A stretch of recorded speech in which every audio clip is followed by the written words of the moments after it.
Pof. Shelin. Lily menatapku begitu lama, seolah dia sedang berusaha mengingat sesuatu. Matanya tajam, seolah sedang meneliti wajahku. Saat ini aku tidak memakai masker, karena memang kami berencana untuk makan di sini. Aku hanya diam, pura-pura cuek. Menunggu reaksi Lily selanjutnya, sambil berandai-andai tentang banyak hal. Dia melihatku begitu lama, dari ujung kaki, hingga ujung kerudungku. Kemudian, tatapan matanya terhenti, di jari-jari tanganku. Kulihat ibu menempelkan jari telunjuknya ke bibirnya. Aku mengerti. Aku akan diam, sekiranya masih bisa diam. Lily pun menundukkan kepalanya.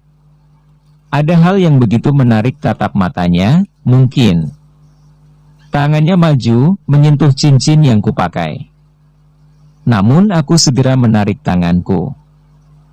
Tante, kok dia bisa sama tante? Dia ini yang saya maksud, tante. Dia yang selalu menggoda Malik. Lily berbicara ke arah ibu. Kemudian, dia menatapku. Hai, kamu. Perempuan San'al. Dasar murahan. Kamu ternyata yang selalu mencoba untuk menggoda calon suamiku. Dasar Jaang. Begitulah yang kudengar. Lily pun sudah maju, lebih mendekat ke arahku. Aku hanya diam, tidak sedikit pun menjawab apa yang dia katakan. Aku takut lepas kontrol. Lily bahkan sudah mengangkat tangannya, hendak menampar wajahku. Namun tiba-tiba Mas Malik sudah ada di depanku. Suami rahasiaku itu menepis tangannya Lily. Lily pun semakin kesetanan. Dia bahkan melangkah maju, lebih dekat lagi, hendak menyerangku. Namun ternyata suamiku sudah memelukku dengan begitu erat. Bahkan Mas Malik juga menciumi pucuk kepalaku. Jangan takut, ada aku. Kamu diam saja, tidak usah meladeni bicaranya. Yang ada nanti malah akan bertambah runyam, bisik suamiku. Alhasil, Lily memukul suamiku dengan membabi buta. Berbagai kalimat sumpah serapah dia ucapkan. Malik, lepaskan ular itu. Atau aku akan membatalkan rencana pernikahan kita. Lily memberi ultimatum kepada suamiku. Mas Malik justru semakin erat memelukku. Dia tidak mempedulikan Lily yang terus memukuli tubuhnya. Lihatlah, pelakor itu. Bagaimana dia bersikap seolah teraniaya, untuk meraih simpati calon suamiku. Lihatlah, kalian semua. Lily berteriak seperti orang gila. Rambutnya yang tadi tertata rapi, kini dia acak-acak sendiri. Tampilannya sudah jauh berbeda dengan Lily yang biasanya. Di pipinya, berderai air mata dengan derasnya. Tangannya pun dengan cepat meraih gelas entah milik siapa, dan melemparnya ke arah kami. Tak urung, gelas itu pun pecah, menjadi serpihan-serpihan kaca. Suasana bertambah gaduh. Malik, sekali lagi lepaskan dia. Biar ku berikan pelajaran. Biar dia tahu, seperti apa rasanya menyesal, karena telah berani menggoda calon suami orang, hardik Lily lagi. Suamiku bukannya melepasku. Dia justru berulang kali mencium pucuk kepalaku. Apakah dia lupa dengan status kami? Apakah suamiku tidak ingat, bahwa ini adalah tempat umum? Apakah suamiku sudah tidak peduli lagi dengan karirnya? Aku justru memikirkan perasaan ibu mertuaku. Lily, asal kamu tahu, bahwa dia, perempuan ini adalah. Aku segera menutup mulut suamiku, sebelum suamiku selesai berbicara. Jangan sampai, dia membuka rahasia pernikahan kami. Baru kemarin ibu menasehati, bahwa aku harus mendukung karir suamiku, seperti ibu yang telah mendukung karirnya mulai dari titik nol. Aku ingat itu. Kami pun menjadi tontonan.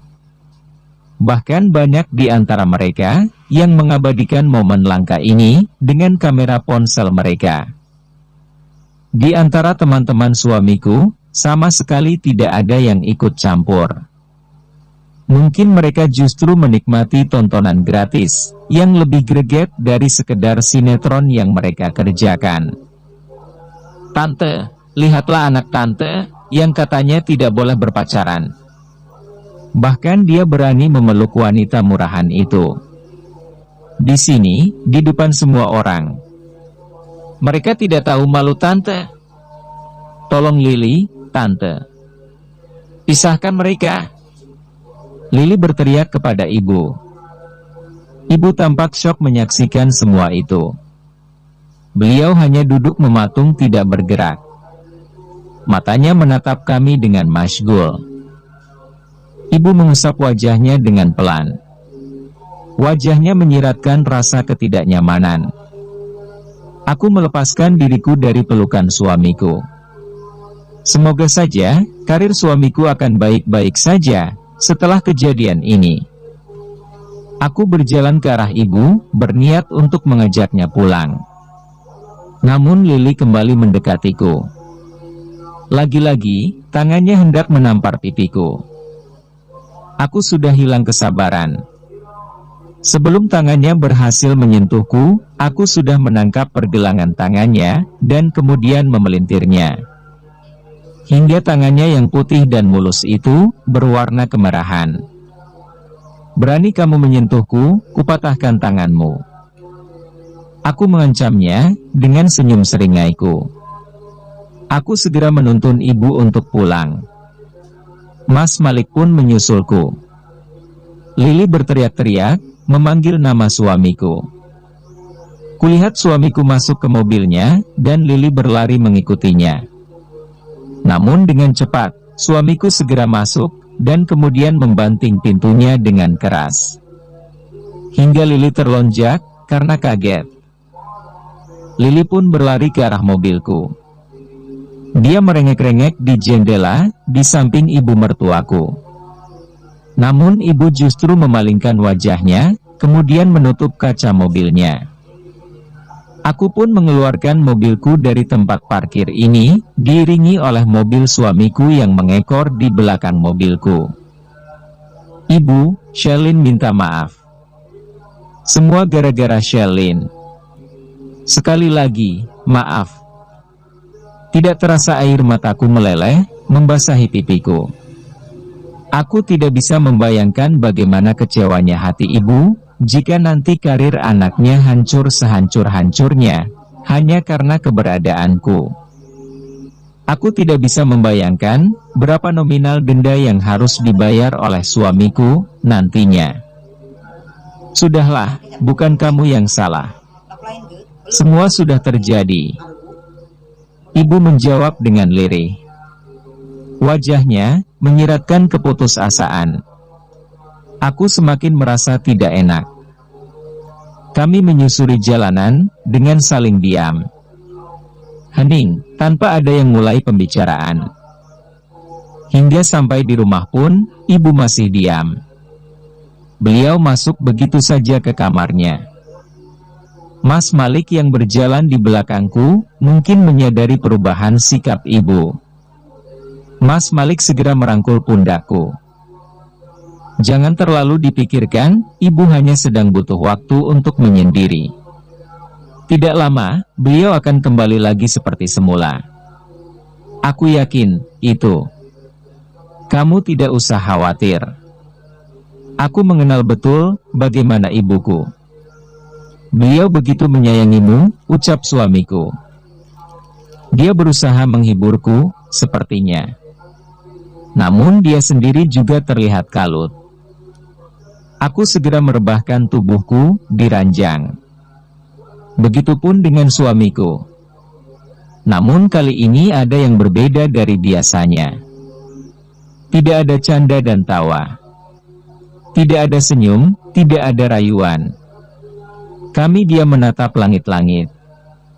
Sebenarnya, siapa di sini yang patut dipersalahkan? Aku juga tidak tahu jawabannya. Aku merindukan hangat sentuhan tangannya yang selalu menggenggamku dengan erat. Aku merindukan suaranya, canda dan tawanya. Aku merindukan tatapan matanya yang selalu menatapku dengan lembut dan penuh cinta. Kami ada di sini, di tempat yang tiada berjarak. Namun rasa kami entah sedang ada di mana. Mas, peluk aku. Aku memberanikan diri untuk meminta kepada suamiku. Suami yang baru menikahiku selama 3 bulan. Lelaki yang sebelumnya belum begitu ku kenal. Dia pun tersenyum menatap wajahku. Dilingkarkannya tangannya di perutku. Sayang, maaf ya. Untuk kedepannya, mungkin akan ada banyak hal yang berbeda, ucap suamiku. Aku sedang berusaha untuk mencerna apa yang dia katakan. Akan ada banyak hal yang berbeda? Apakah itu artinya? Jangan salah paham. Aku tidak akan pernah melepasmu. Maksudku, mungkin jika nantinya aku harus membayar penalti itu, kita akan habis-habisan. Apakah kamu siap untuk terus mendampingiku, jika aku tidak punya apa-apa lagi? Aku pun menatap wajahnya, hingga iris mata kami bertemu untuk sepersekian waktu. Lelaki tampan rupawan, yang kini terlihat begitu rapuh. Insya Allah, Mas. Aku siap. Aku mencintaimu, aku akan berusaha untuk terus membersamaimu, dalam keadaan apapun. Aku menjawab dengan mantap, seiring dengan perasaanku terhadapnya, yang semakin menguat. Kita akan bersama. Yang terpenting, adalah hatimu. Jika hatimu tetaplah ada bersamaku, aku akan kuat, insya Allah, lanjutku. Tapi, Mas, aku justru khawatir dengan ibu. Pasti beliau akan kecewa. Jika nantinya ibu menginginkan kita berpisah, demi karir kamu, bagaimana? Tanyaku. Jangan khawatir, ibuku tidak sejahat itu. Aku tahu, beliau begitu menyayangimu. Jikapun nantinya kita terpuruk, aku akan siap untuk membawamu bangun, dan membawamu berlari lebih cepat lagi.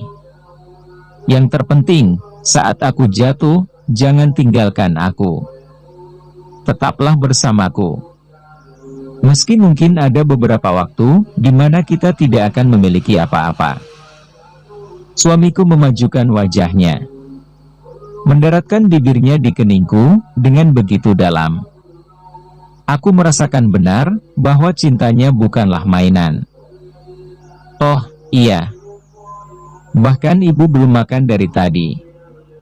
Aku segera beranjak cepat dari tempat tidurku. Mas, aku ke dapur dulu. Kasihan, ibu dari tadi belum makan, ucapku. Aku pun segera ke dapur, menghangatkan sayur yang tadi. Kubuat teh pahit, minuman kesukaan ibu mertuaku. Setelah itu, aku mengetuk pintu kamar beliau. Namun ibu tidak juga keluar. Aku pun berlalu dari depan kamar ibu mertuaku. Aku tidak berani untuk mengetuk lebih dari 3 kali. Aku bahkan tidak tahu lagi mau mengerjakan apa. Akhirnya, aku hanya duduk di dapur, sendirian. Menatap dengan gamang, perkebunan sayur belakang rumah, dengan kolam renang yang indah. Tidak lama kemudian, ayah pulang dari bekerja. Laki-laki yang masih tampak gagah, di usianya yang sudah 50 tahun itu. Wajahnya yang sudah mulai menunjukkan garis-garis halusnya, terlihat lelah. Kamu, kok, di dapur sendirian, Malik sama ibu, mana? Tanya ayah, saat sedang mengambil air putih.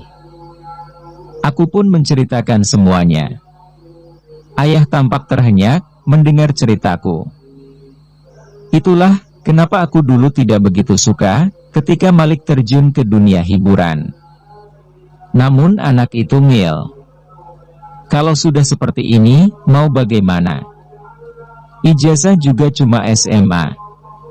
Dulu sudah mendaftar kuliah, sudah diterima, namun tidak pernah berangkat, karena alasan sibuk syuting sampai pagi. Akhirnya dikeluarkanlah dari kampusnya. Padahal dalam hatiku, dulu aku sempat berangan-angan, Malik anak satu-satunya, bisa meraih gelar magister, keluh ayah. Ayah, Shelin minta maaf, ucapku dengan berderai air mata. Sudah, tidak apa-apa. Jangan menangis. Kamu tenang saja, semua akan baik-baik saja. Nanti, kita pikirkan bersama-sama. Kamu tidak salah. Jangan dipikirkan terlalu dalam. Kamu masih kecil. Perkara ibu, nanti ayah yang akan berbicara. Soal karir suamimu, aku yakin, Malik bisa mengatasinya. Malik anak yang cerdas. Kamu jangan khawatir, jawab ayah sambil berlalu. Ucapan ayah yang panjang lebar pun tidak serta-merta mampu menenangkanku. Hatiku masih diliputi gulana. Memikirkan tentang banyak hal. Bagaimana jika pernikahan kami terendus publik? Bagaimana jika karir suamiku tidak bisa diselamatkan? Bagaimana dia akan membayar denda itu? Bagaimana jika dia masuk penjara? Ah, otakku seolah sedang mengeroyok hatiku. Hari sudah menjelang maghrib. Namun aku belum mandi. Aku pun segera masuk ke kamar. Kulihat suamiku justru tertidur pulas, dengan TV yang menyala. Dan itu, apa? Di TV itu, aku melihat dengan mata kepalaku sendiri, bagaimana peristiwa di restoran tadi, terekam dengan begitu jelas. Baru juga semalam mendapatkan restu, namun sore ini hubungan Malik dan Lily, sudah retak, karena hadirnya orang ketiga, yang diduga adalah seorang model. Dan konon, model yang berpenampilan tertutup itu, bahkan sudah berkali-kali diajak Malik, keluar masuk hotel. Begitulah, pembawa acara gosip itu berbicara. Wajahku pun berseliweran di layar kaca itu, terlihat dari berbagai sisi. Begitu juga, dengan wajah ibu. Aku merasakan dadaku menjadi sesak, seperti terhantam oleh benda yang begitu berat. Kenapa menjadi seperti ini? Bersambung.